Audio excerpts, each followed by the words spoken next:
A lot of advisors miss one of the key components when it comes to connecting with clients, which is about noticing how your clients feel when they're in your presence. And a lot of attention that advisors give to educating and presenting information to clients and analyzing things.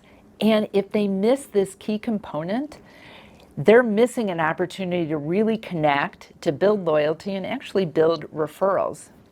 Now, there's this empathy component that is huge with clients.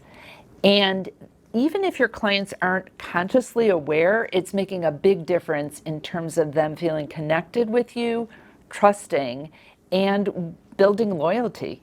Empathy can be evidence to clients and communicated, whether you're doing it across the table from them or across the screen from somebody.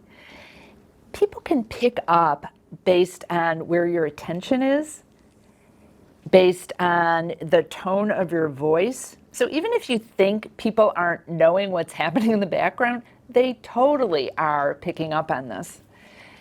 What you're thinking is communicated in ways that you probably don't even realize, and your clients probably aren't conscious, but at lots of levels, this is being picked up by the people you're talking with. It can be challenging for advisors to be really present because we're used to thinking about what we want to say next or how we're presenting ourselves, especially if it's a really good client or a prospect. We want to show up a certain way.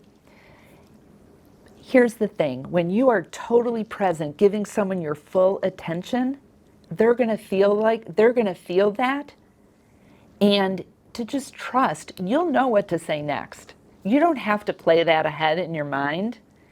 And there's nothing wrong with saying to a client, oh, wait, just give me a second. I want to think about what I was going to say. I was really listening to what you were saying.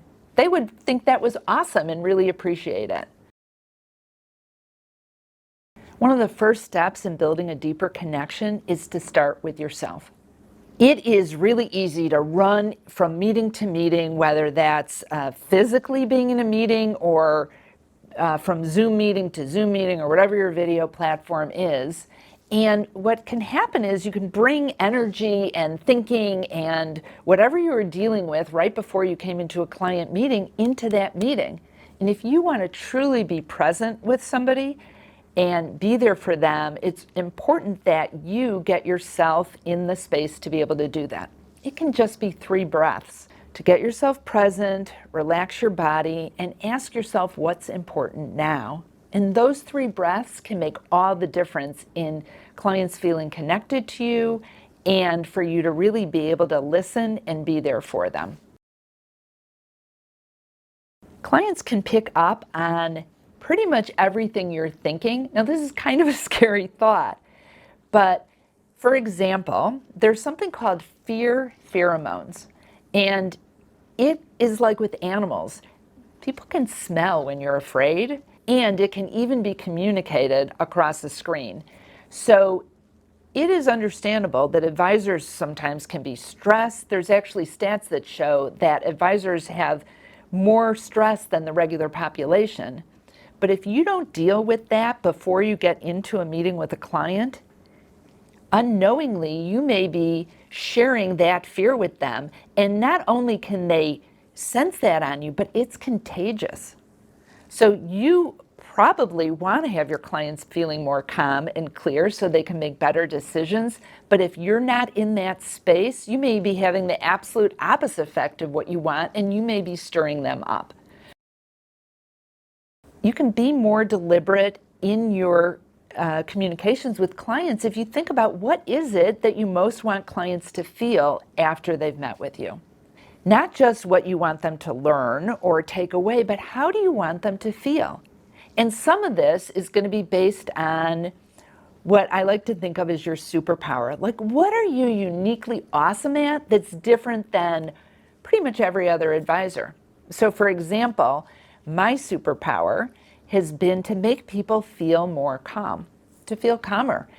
And I identified this because over and over, I would hear people saying, oh, I feel so much better after we've met. Now, I assumed every advisor makes their clients feel more calm.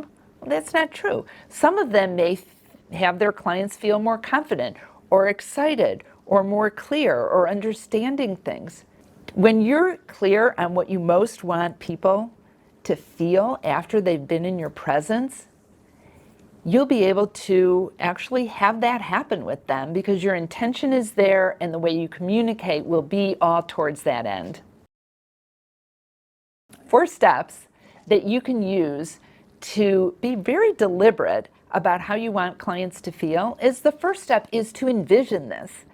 So picture in your mind's eye how you want to be in that meeting, how your clients would react in that, how you might want them to feel, and have that meeting play out beautifully and smoothly all towards the end that you desire before you get into the meeting. Another step is actually create your agenda towards that goal.